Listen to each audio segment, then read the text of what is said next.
Ô Marie conçue sans péché, priez pour nous qui avons recours à la mort.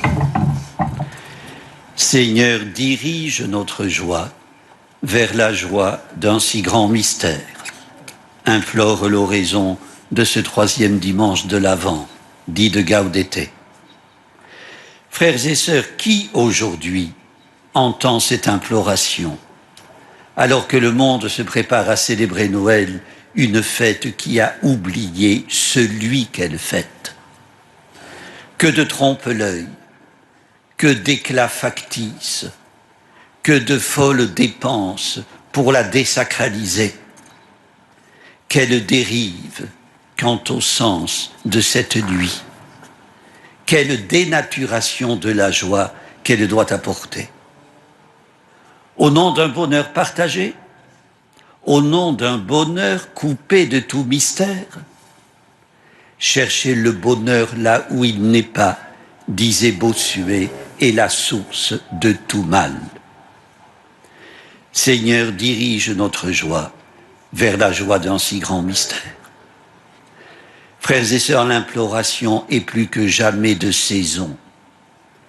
Quant à la joie qu'elle évoque, qu'elle est loin de cet insipide lieu commun de sacristie dont parlait Paul Claudel. Il ne faut pas l'entendre au sens des joies superficielles et passagères, vite goûtées et vite enfuies. Moins encore des plaisirs frelatés. La joie dont parle l'oraison de ce dimanche, c'est celle de la nativité du Seigneur, celle que Dieu suscite en nous donnant son Fils. C'est aussi la joie d'être enfant de Dieu, d'être connu et aimé de lui. La joie de toutes les créatures et de la création. Noël est le cri de cette joie. Dans un sermon pour la nativité, le pape Saint Léon le Grand le précisait. Il n'est pas permis d'être triste lorsqu'on célèbre l'anniversaire de la vie. Personne n'est tenu à l'écart de cette allégresse, ajoutait-il, ni le saint, ni le pécheur, ni le païen. Elle n'est pas réservée, nul n'en est exclu. Si seuls des privilégiés la connaissent, c'est qu'elle est dénaturée. À un prêtre venu célébrer la messe de Noël dans une maison de handicapés, la directrice de l'établissement confiait « si vous saviez combien ils ont quand même besoin d'être aimés ». Le quand même surprit le prêtre. N'étaient-ils pas dignes d'être aimés eux aussi? Ou serait-ce qu'il ne leur était pas donné d'être aimés et de vouloir aimer eux-mêmes? Apercevant alors un jeune cloué sur son fauteuil, le prêtre s'approcha de lui et lui parla.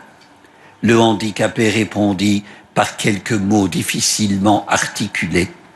Et puis tout d'un coup, voilà qu'il se hisse sur son fauteuil, se rapproche du prêtre, le saisit dans ses bras déformés et l'embrasse. Un geste inoubliable. Des années après, le prêtre y voyait un signe de la présence du Dieu invisible. Seigneur, dirige notre joie vers la joie d'un si grand mystère. Frères et sœurs, la joie de Bethléem demeure et ne meurt pas, en dépit des falsifications que notre temps donne à l'événement. C'est la joie de celui qui se sait partie vivante et partie prenante de la bénédiction donnée par Dieu à Abraham, lequel, dira Jésus aux Juifs, a exulté, sachant qu'il verrait mon jour. Il l'a vu et il s'est réjoui. C'est la joie que Gabriel annonce à Marie, les anges au berger, celle des mages partis à la recherche du nouveau-né. C'est la proximité de Dieu qui se fait l'un de nous, tout près de nous. Mettre sa joie dans le Seigneur, c'est célébrer et manifester cette proximité, cette présence parmi nous. Le pape François, dont la première exhortation apostolique fut consacrée à la joie de l'Évangile, déplore que des chrétiens semblent avoir un air de carême sans Pâques.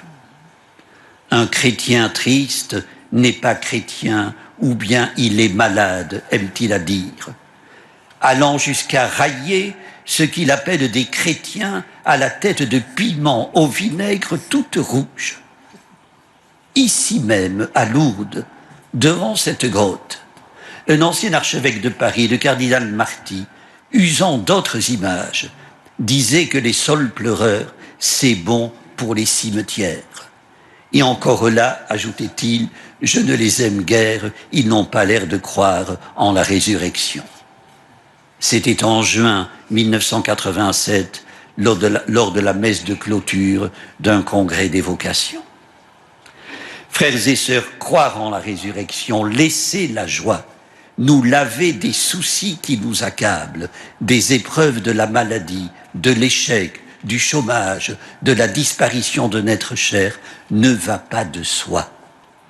D'où l'impérieuse nécessité d'alimenter notre joie comme on alimente un feu auprès de celui qui en est le foyer. D'où la nécessité de la fortifier, de la purifier, de l'orienter et de la réorienter constamment, hors des convoitises mouvantes, des désirs périssables. Frères et sœurs, la vraie joie de Noël n'est pas individualiste, mais ecclésiale. Elle rassemble autour de la crèche. C'est une joie fraternelle, partagée, qui adoucit et qui guérit. C'est une joie familiale aussi. Et il est heureux qu'en dépit des prévarications qu'elle connaît, cet attribut soit préservé le soir de Noël. Isaïe en énumère les effets dans une accumulation d'opposition. Le pays arrive soudain couvert de fleurs des champs, les genoux fléchissants, de nouveau affermis, l'aveugle qui voit, le sourd qui entend, le boiteux qui bondit, le muet qui crie de joie.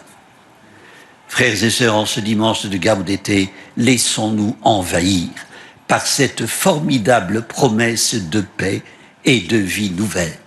Dieu vient demeurer parmi nous. C'est lui que nous accueillons. Ne nous méprenons pas. Il est l'unique source de la joie de Noël. Amen. Amen. Prions le Seigneur. Continue en ton Église, Père très saint, l'œuvre que tu as commencée en cet homme ineffable, Jean le Baptiste, précurseur de ton Fils. Que nous soyons après lui la lampe qui brûle et qui éclaire, sans rien imposer à nos frères et sœurs, que l'umbre lumière de ton amour révélée en Jésus, le Christ, notre Sauveur. Amen. Le Seigneur soit avec vous. Et avec votre esprit. Que Dieu Tout-Puissant vous bénisse, le Père, le Fils et le Saint-Esprit. Amen. Notre-Dame de Lourdes, Priez pour nous. Sainte Bernadette, Priez pour nous.